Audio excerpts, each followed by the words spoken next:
Hello, everybody. Welcome to the review or preview, should I say, of round five.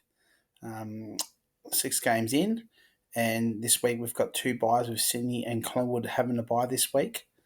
We've already had Thursday night's game where Brisbane beat Melbourne by 22 points. It should have been more, but they look like they shut down in the last quarter.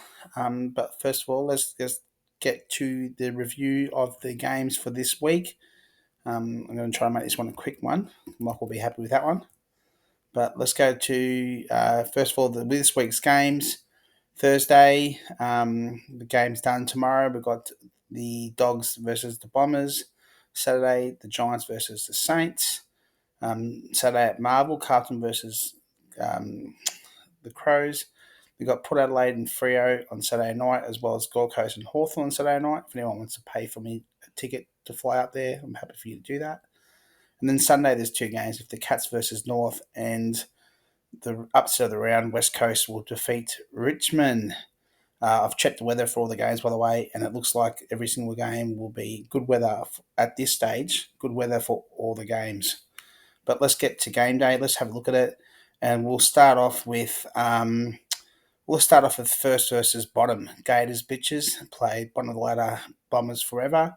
Pre-match projections 361.7 for Gators, but this is with the loophole player in, and Bombers forever are projected for 369.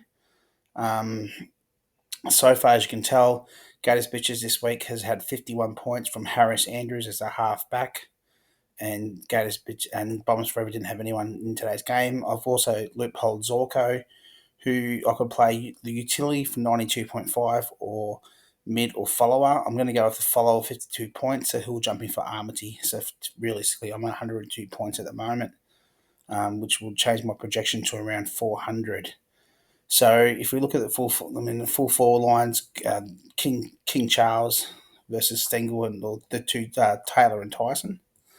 And then Bombers Forever is taken off English as utility, and he's going to go with Stewart as his utility, average of 83.9, and he's gone for the ruckman for English this week, where I've got Bont as utility, and I'm putting in Soldo because Grundy's got the bye.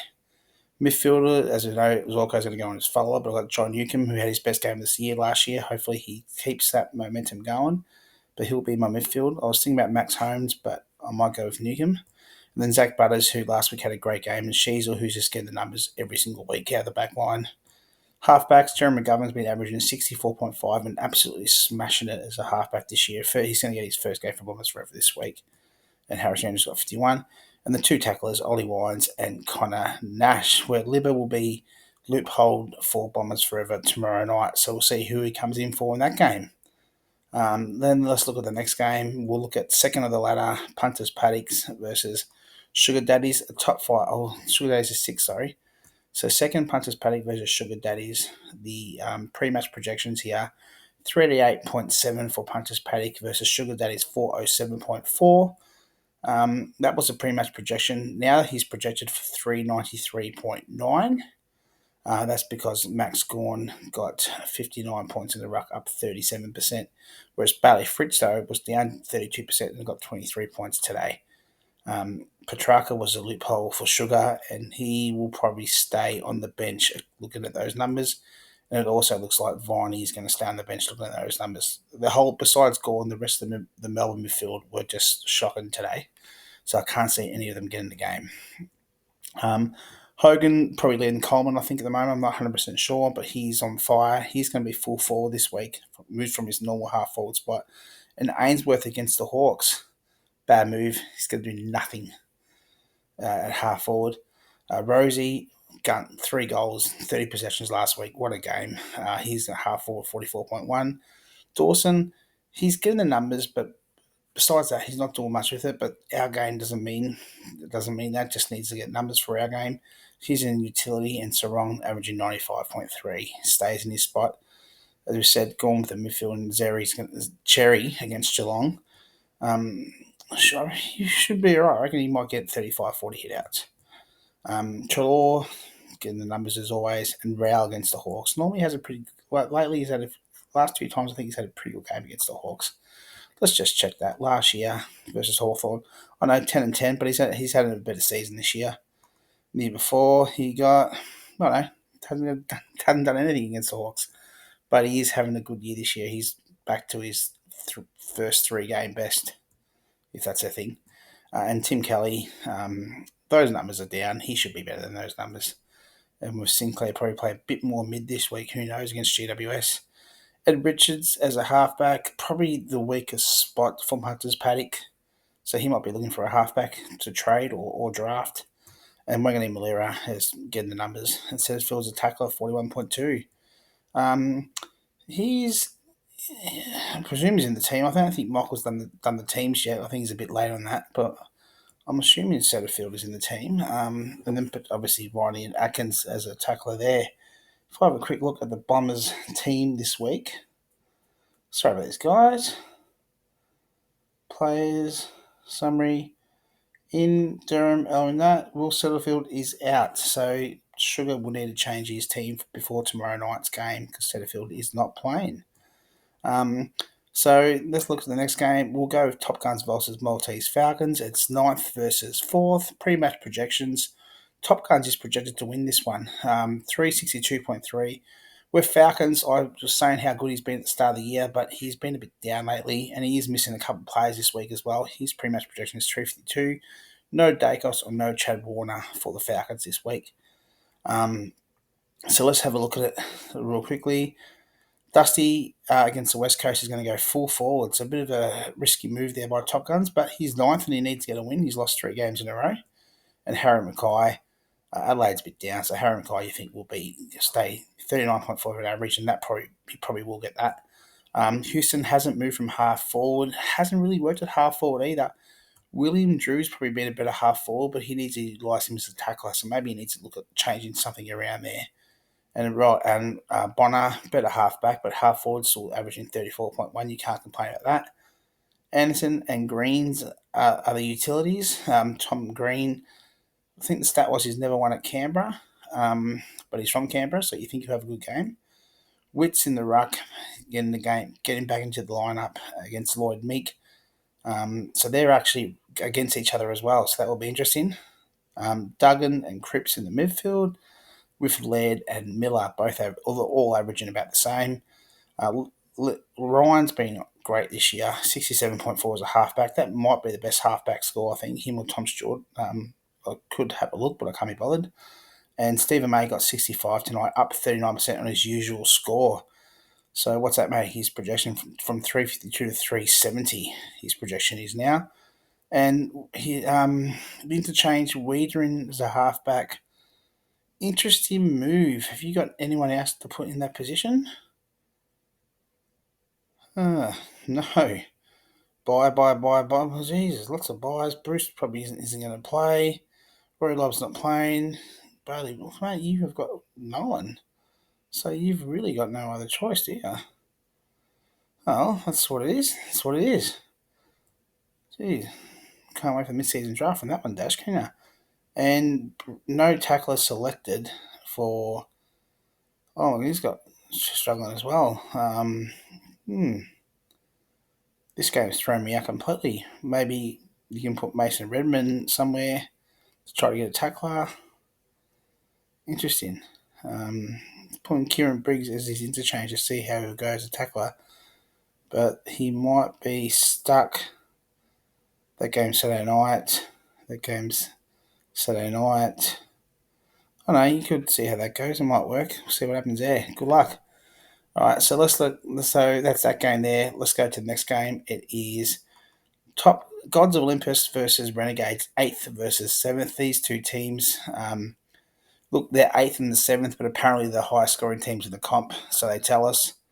But anyway, have a look at it. The Ruckman and the Tackler have both been played. Oscar McInerney, I think he had 13 or 14 here. Tim and Gorn were killing it in the first quarter, and then McInerney stopped and Gorn kept them going, so he only finished on 26.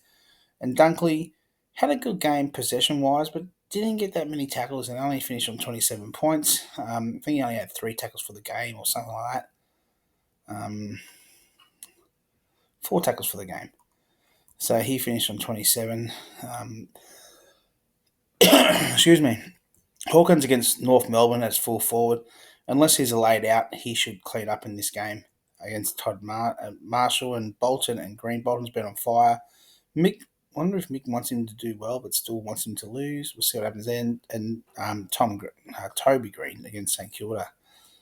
Marshall Utility versus Merritt. Yeah, interesting. Marshall smashed it against GWS in the final last year, so see if he does the same thing again. And Merritt, Bulldogs don't tag, so Merritt should be able to do what he wants. The current in the ruck against Adelaide, we know what Big O's done. Goulden's got the bye, so Michael is going to loophole Matt Crouch to see what he does. I mean, that's his usual spot. So is it a waste of time? Who knows? Yo's a tackler, Sicily's the halfback, and Whitfield is the other midfielder. We're over here, nothing's truly changed for Stiff. I think Stiff's team's almost stayed the same every single week, to be honest. But he's interchanging Kyle Langford against the Western Bulldogs. And obviously, as you can tell, there's a few other options for them to be able to choose from there. Hayden Young not getting the game is interesting for Mick because he's been very good lately, actually. So that's an interesting move. And over here, not much else to choose from, really. So let's have a look at the last game now. As I said, this is going to be a very quick one. We're going to go with Rangers Anonymous, third on the ladder versus Seek and Destroy, fifth on the ladder. Probably, if you look at it ladder position-wise, it is the game of the round, third versus fifth. Projections, Rangers Anonymous, unlucky last week to lose to the projected for 397. Pre-match projection, well, now they're brought to 385 because Lockie Neal was down on his stats. And over here, pre-match 361 down to 352, they're 31 because Danaher was down in his stats. Danaher's been a good half forward, but even there he wasn't that great, really, compared to what he's usually done. He's sticking with Cameron as a full forward, which surprises me because if you look at it, Charlie Cameron, 48 as a full forward, 51 as a half forward, and was left on the bench again. Kicked a couple of goals last week. Cameron's not doing much. So I'm amazed that Ken is sticking with Cameron. Tells me Ken is probably not even doing his team. Who knows? But he's missed out on there with that one. Cameron, if he plays like he did last week, he's going to probably make up for Cameron's lack of score. He's probably going to get 80. And then Taranto over here, Lukosius, playing to the half forward. Interesting because he's moved to the back line. So he's probably going for kicks and marks there. Brayshaw had a great game last week and he's looking to Seek and Destroy. Obviously want him to keep that up. O'Brien in the ruck against Nan Curvers. Against West Coast, everyone plays their rucks against West Coast. Lockie Neal, as I said, was down 21%, and Parrish in the midfield. Canadigo had a great game last week, and he's up against George Hewitt. Vossen as a halfback, down his usual performance from last week. Actually, I think he got his average, to be honest. But he wasn't as dominant as what he was the week before. And then Flanders in the halfback position. And then you got Jack Steele. Jack Steele always has his best games against GWS. It is his former team. He's from Canberra. And I looked at the stats in last year's elimination final because I wanted to see how Max King went. And Jack Steele smashed it that game. Against Rowbottom, who his average of a tackler had dropped a bit after last week's performance, but he's still getting... Well, he's not there, actually. He's got a bye. So, yeah, you need to look at your team, Kenna, if you can, please. Hugh McGluggage... might come in to the mid. Maybe might stay where he is. It's interesting. He hasn't really done much there, and we know Oliver done nothing. So obviously got a few others. Liam Baker's back, so we'll see if he gets a game as well. But yeah, that's the big miss in there. Charlie Cameron, 48 full forward, 51 half forward. So that's the big one missing for Kenner. So as I said, quick one today. That is it for the review. Good luck to everyone. Hope everyone has a great day. Have a great weekend. And we'll see you all later. See you.